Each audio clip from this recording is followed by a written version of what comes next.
মাটির ঘরের ফ্লোর, এটা এখন ঝাড়ু দিতে হইব, ঝাড়ু দিয়ে তারপরে লেপার কাজ আসতে হইব।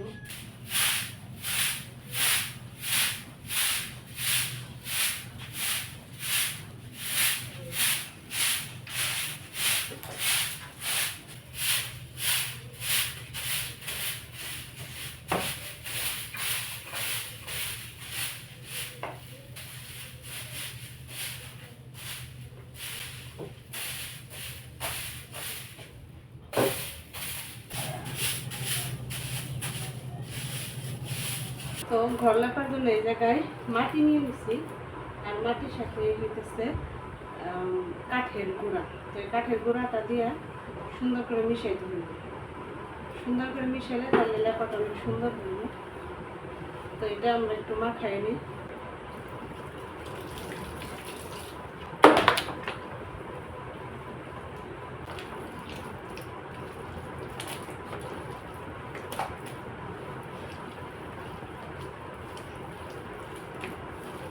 তো কাদাটা আমার প্রায় মিক্সড করা শেষ, দেখেন এরকম মিক্সড করা হয়েছে যাতে সুন্দর করে লেপা হয়। তো এটা দেখুন আমি লেপা স্টার্ট করি। কাদাগুলো এই বালতিতে নিতে হইব, বালতিতে দিয়ে তারপরে পানি মিক্সড করতে হবে। তো সবগুলা নিলাম না, কারণ সবগুলা পানি দিলে যাইবা হবে না, তারপরে বাকিটা আমরা আবার নিতে। তো তার সাথে একটু পানি মিক্স করে দিই।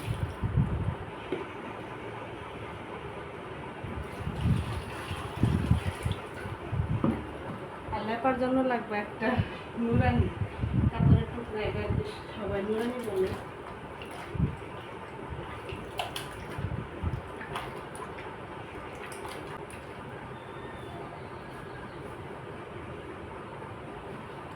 চলুন এবার লেপা শুরু করি।